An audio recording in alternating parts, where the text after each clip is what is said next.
Kayleigh McEnany has plenty of sweetness and smiles, but don't be fooled. Since stepping into the role of press secretary, she arms herself for battle, prepared to defend the president.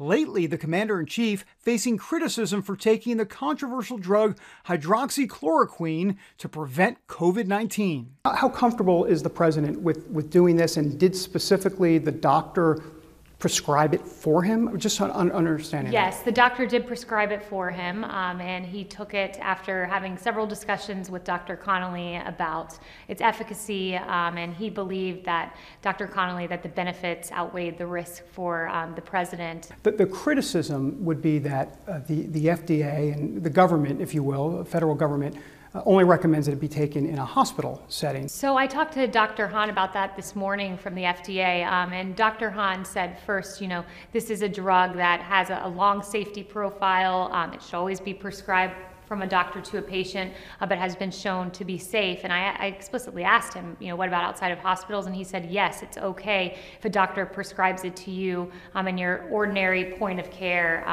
That is an acceptable way to go about this. McEnany says the media stokes fear without providing necessary details and specifics. She'd actually like to know why the media isn't asking more questions about what President Trump likes to call Obamagate. It is a criminal offense to leak the identity of an individual like Michael Flynn, a private citizen, to the press after being unmasked. So we know that a crime was committed. Who did it is the question. But there are within a lot the of, Obama administration. Within the Obama administration, yeah. Absolutely. Right. But there are a number of other questions that need to be asked. There's more questions than there are answers in this, and the lack of journalistic curiosity is really something intriguing. Do you think the media is carrying the Obama administration's or the former Obama administration's water here to a degree? When they don't ask the questions, absolutely, yes. The media has already taken aim at McEnany, saying, in their view at least, she lies from the podium despite her pledge not to. They've been called a lot of names out there. I mean, they're already saying, I will not lie, and they're calling you a liar already. They're calling you other names, racist and birther and all that type of stuff.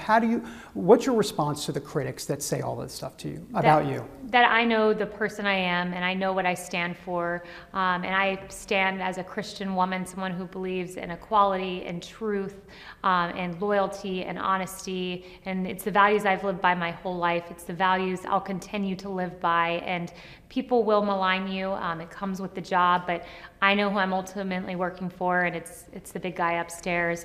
And sticking with those terms, McEnany sees God's hand in Trump's election. How do you see God kind of in all of that? This idea of providence, and Donald Trump put there by God for such a time as this? Yeah, I think, look, prayer made a difference in this election, and that's not to say, I think God not to say that he puts a certain political party in a certain place right. at a time, but I do believe certain people are meant to be in positions at a certain moment, and I do believe that President Trump is the person meant for this moment, and I think prayer made a lot of difference. This country needed someone to fight for life, to fight for religious liberty, and I believe that President Trump was that person, and he's done that. There's just so much that he's done to fight for the Christian community, so I certainly believe that he's here at this moment for a time, as we all are. The press secretary is definitely not shy about her faith, and during our interview, she became emotional when talking about the passing of Ravi Zacharias. Yeah, it's a huge loss. My dad said to me that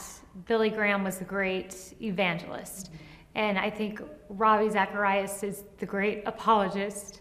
Yeah, I know this is tough. I know. Yeah. We don't have to cry because we're Christians, so we know it's about this. Yeah, I mean, we're human the last time I checked. But the tears come from what? To have someone who, from an academic place, as an apologist, could equip you with those arguments where you didn't have to check your brain at the door when you became a Christian, where there is intellectual foundation for everything we believe. But his life continues in the next life. He is someone I'll meet in heaven, and rest assured his legacy will always be here, and he will continue to change lives. This press secretary is hoping to make a difference here on Earth, too. David Brody, CBN News, Washington.